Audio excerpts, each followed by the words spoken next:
students. Today we'll start with a new lesson which is light. As this light we have done in 7, we have done in 8. Now what we have done is light is a form of energy which gives us sensation of sight. Light क्या है? Form of energy है जिसमें हमें चीज़ें नज़र आती हैं और जो ऑब्जेक्ट अपनी लाइट खुद एमिट करती है, लाइक सन, हम उन्हें ल्यूमिनस ऑब्जेक्ट बोलते हैं. While which do not emit that we called as non luminous. And हमने इस क्या पढ़ा है? A medium through which light can pass is a transparent, through which light can not pass is opaque, through which it can pass partially is translucent. And what we another did is light always travel in a straight line which is called rectilinear propagation of light. ये अभी तक हमने 7th 8th में पढ़ा है, right? Now light we used to say it is of dual nature because it behave like a wave as well as it behave like a particle. Wave की तरह वो ट्रैवल करती है, पार्टिकल की तरह it possess energy, so it is considered to be of dual nature. Now the path through which the light travel, ये जो line है this is called ray of light, right? अब अगर हम लाइट को कंसिडर करते हैं या ट्रीट करते हैं एज अ रे ऑफ लाइट तो हम उसे रे ऑप्टिक्स कह देते हैं, बट वो तभी एप्लीकेबल है जब size of object is greater than its wavelength. But अगर साइज ऑफ ऑब्जेक्ट स्मॉलर हो जाता है उसकी वेवलेंथ से, the light will surround it and this is called diffraction of light that you will do in 11th and 12th. अभी हमने क्या करना है? द पाथ जिससे लाइट ट्रैवल कर रही है that we called as ray of light. When that ray of light are grouped together, it is called beam of light. A beam of light 3 types की है. If all the rays are parallel to each other, it is called parallel beam of light. If that ray of light they meet at one point, ये देखो सारी जाकर एक जगह पर इकट्ठी हो रही है, then it is known as converging beam of light. But अगर वो सारी रे ऑफ लाइट एक पॉइंट से आके डिफरेंट डायरेक्शन में जाती हैं, it is called diverging beam of light. अब लाइट अगर एक सरफेस पे फॉल करती है, मैंने कहा वो पास हो जाती है, then it is called refraction. If it reflect from that it is called reflection, but some of the light में absorbed in then. So first phenomena that we will do is reflection, then we will do refraction. पहला phenomena है ये जिसमें वो light वापस जा रही है, रिफ्लेक्शन. जिसमें वो पास कर रही है, it is called refraction. Reflection means bouncing back of a light from polish surface. हम अपनी शक्ल देखते हैं मिरर में, वहाँ से लाइट रिफ्लेक्ट होकर आ जाती है और हमारी इमेज हमें दिखती है. इमेज क्या है वो मैं बाद में बताती हूँ. बट लाइट जब वापस आ रही है उस मीडियम को हिट होकर, that bouncing back of light from that polish surface is known as reflection of light. किसी भी चीज़ को हिट होकर, जैसे बॉल को आप दीवार पर लगाते हैं, बाउंस होकर आ जाती है वापस.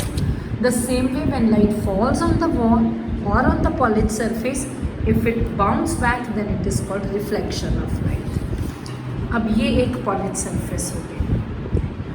Path through which the light travels, ये देखो जिस पाथ से लाइट ट्रैवल होकर जा रही है it is called incident ray. इस पाथ से लाइट ट्रैवल होकर जा रही है that we called as incident ray. The path through which it bounce back from the reflecting surface, जिस पाथ से वो रिफ्लेक्टिंग सरफेस से वापस आ रही है that is called reflected ray. If a ray of light fall on the reflecting surface at 90 degree, then it is called normal. फिर से देखो, the path through which it falls on the surface is incident ray. The path through which it come back is reflected ray. If the ray of light falls on the surface at 90 degree, then it is called normal. ये activity भी मैं आपको भेजूंगी. इसी activity को आपने practical lab में भी करना है। वो कैसे करना है वो एक्टिविटी मैं आपको भेज दूँगी, ठीक है। बट अभी पहले एक्टिविटी समझने के लिए भेजूँगी, साथ ही उसमें लैब का भी हो जाएगा। ये एक्टिविटी जब हम परफॉर्म करेंगे, हमने क्या करना है, मिरर का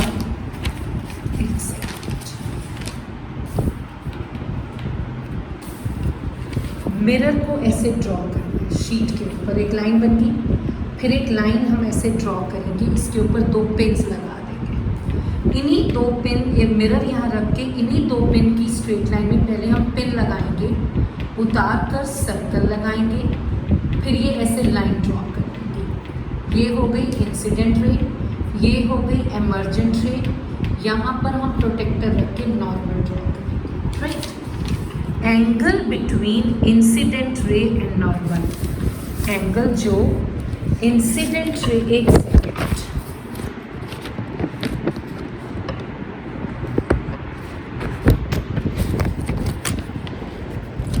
हाँ जी, angle between that incident ray और नॉर्मल, ये जो एंगल बन रहा है, it is called angle of incidence. इसको हम क्या बोल देंगे, angle of incidence. Angle between reflected ray and normal, it is called angle of reflection. फिर हम ये जब नॉर्मल ड्रॉ करके प्रोटेक्टर को ऐसे रखेंगे, ये एंगल नोट करेंगे, प्रोटेक्टर को ऐसे रखेंगे, ये एंगल नोट करेंगे। वहाँ से हमें 2 लॉज मिलेंगे। देखो, इंसिडेंट रे, नॉर्मल, रिफ्लेक्टेड, इस सरफेस पे एक ही पॉइंट में है, this is first law. Incident ray, reflected ray and normal lie at the same plane of the reflecting surface. Then angle of incidence is always equals to angle of reflection. मतलब अगर ये angle 20 degree है तो ये भी कितना होना चाहिए, 20। ये 30 है तो ये भी कितना होना चाहिए, 30। अब इसी पे बेस्ड एक क्वेश्चन आता है। जैसे सपोज ये एक है,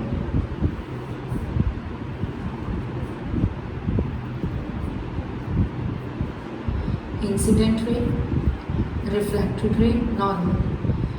If the angle formed between the incident ray and the reflecting surface is 60 degree, what will be the angle of incidence or reflection?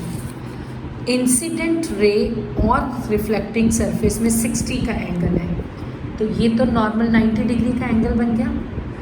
Means इसको आप मैथ्स की तरह नेम दे दो, AOBCD। अब angle AOC is equals to 90 degree. Angle AOC means angle AOB plus angle BOC।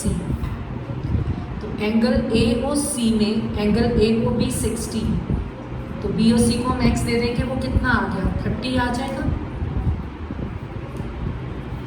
x is equal to 30।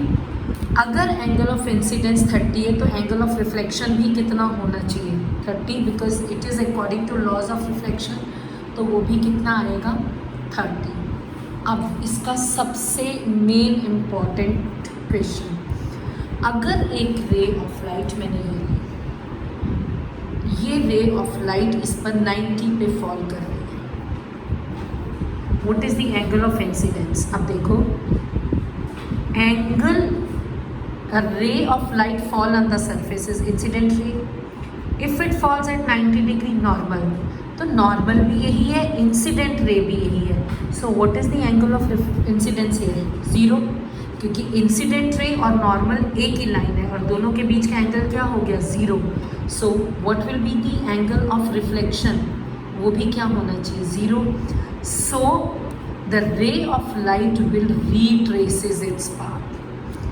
When a ray of light fall on the surface at 90 degree, then it retraces its path, because when it falls at 90 degree, incident ray and normal, they are the one line. So the angle between incident and normal is 0. According to laws of reflection, angle of reflection भी क्या होना चाहिए, 0. So it retraces its path. ये question बहुत important है। फिर से सुनो, अगर एक रे नॉर्मल पे फॉल करती है तो इंसिडेंट रे भी वही है, रिफ्लेक्ट वो नॉर्मल भी वही है। अगर इंसिडेंट और नॉर्मल वो है तो एंगल ऑफ इंसिडेंस क्या हो गया, 0। According to laws of reflection angle of reflection भी क्या होना चाहिए, 0। So it will retraces its path. Next, मैंने अभी वर्ड इमेज बोला था। कोई भी पिक्चर जब हम मिरर में देखते हैं, it is an image. That image is of two type, real and virtual. Real image is the one which we can obtain on screen, virtual which we cannot obtain. हम अपनी image को screen पर नहीं ले सकते, हम देखते हैं हट जाती है, देखते हैं हट जाती है, so it is a virtual image. अब जो हम मिरर में इमेज देखते हैं, हम मिरर के इधर खड़े, इमेज पीछे बनती है, तो virtual image is always formed behind the mirror, real is formed in front of the mirror. हम जब अपने आप को मिरर में देखते हैं, ऐसा तो नहीं कि टांगे ऊपर हो जाती है, सिर ही ऊपर रहता है, दैट मीन्स वी आर सीधे, erect, but real image is always inverted. Now अब हम चलते हैं प्लेन मिरर में। प्लेन मिरर में हमने इमेज बनाई, करेक्टरिस्टिक्स आपने 7th में भी पढ़ी है। It is virtual, it is erect, it is of same size. मतलब अगर ऑब्जेक्ट का साइज 4 मीटर है हाइट, तो वहाँ पर भी क्या आएगी इमेज में, 4 metre. It is formed at equal distance. अगर ऑब्जेक्ट मिरर से 5 सेंटीमीटर डिस्टेंस पर है तो इमेज भी कहाँ बनेगा, 5 centimetre. And the most important thing it shows is lateral inversion, means left appears right and right appears left. मतलब अगर हम मिरर लगाएंगे, यहाँ अगर हम L लिखेंगे तो हमें यहाँ ये S नज़र आएगा। This is lateral inversion. आपने क्या करना है, सारी ABC लिखनी है, और ABC लिखने के बाद जो वर्ड्स आपको लेटरली इन्वर्टेड नज़र आते हैं वो आपने कॉपी में लिखकर फिर नोट्स में मुझे भेजने हैं अलॉन्ग विद दीज नोट्स। जैसे B अगर मैं लिखूँ तो मिरर में कैसा नज़र आएगा, ऐसा, इट इज़ लेटरल इन्वर्जन। अगर मैं I ऐसे लिखती हूँ, मिरर में ऐसे नज़र आएगा, तो it will not show lateral inversion. ठीक हो गया, क्लियर? आज आप इतना ही करोगे and after that we will do the spherical mirrors. ठीक,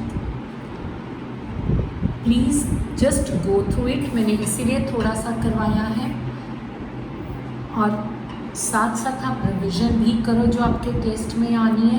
if you have any problem regarding this or anything, you can call me between 5 to 6. Thank you. Till then, goodbye. Have a nice day.